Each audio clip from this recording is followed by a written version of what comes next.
Wow, I am so proud to be able to celebrate my friend Diane Baker. Thank you, TWU, for honoring her legacy by dedicating this field to her.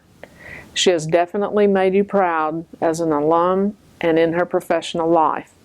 She's been inducted in the National Fast Pitch Coaches Association Hall of Fame and selected to receive the NCAA Silver Anniversary Award for over 25 years of service. These are two of the highest honors one could receive in our profession. I bet most of you out there think of Bake as a Texan, but I want you to know that she's a Texahoman, part Texan, part Oklahoman. She's really an Okie. She graduated from Northwest Classen High School in Oklahoma City in 1971 and was a feared tennis player, where she and her doubles partner were ranked number 1. Tennis is where our paths crossed for the first time. We both got to go on to play sports in college at a time where you could play multiple sports. At TWU, she played tennis, badminton, soccer, field hockey, and volleyball. When I went to college at Oklahoma State, I thought I had died and gone to women's sports heaven, having played 7 sports. We both got to go on to spend the majority of our careers in coaching college softball. Bake won a national championship and was a National Coach of the Year. She had successful coaching records at both Stephen F. Austin and TWU. It has been a pleasure to watch the evolution of women's sports in this country. Most college coaches around my age started out playing our games at city park fields. There were no storage buildings, so we carried all equipment in our car. There were no locker rooms, so the ladies had to change clothes in their own car or at the local 7-Eleven. We mowed and dragged our own field. We didn't have assistant coaches. We might have had a volunteer manager.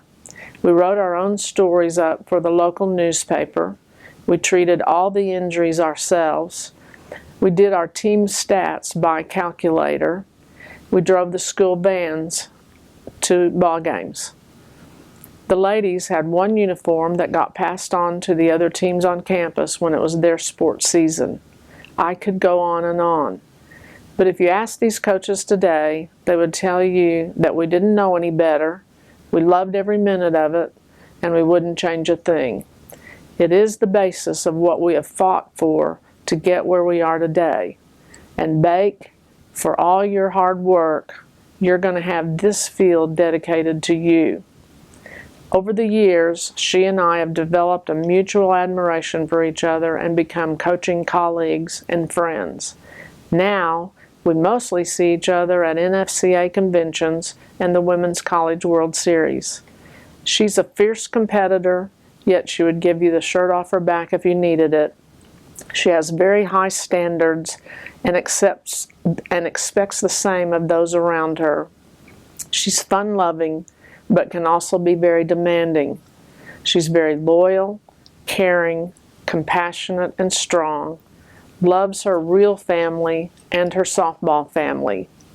She attended my retirement celebration at the University of Central Oklahoma 13 years ago. We've been in church together when she came to visit her brother Robert and his family when they lived in Oklahoma City. And most recently, she and I have shared a breast cancer journey together. Bake has been such an influence, not just to me, but to the many colleagues and athletes over the years. Thank you, Bake, for everything you've done for so many.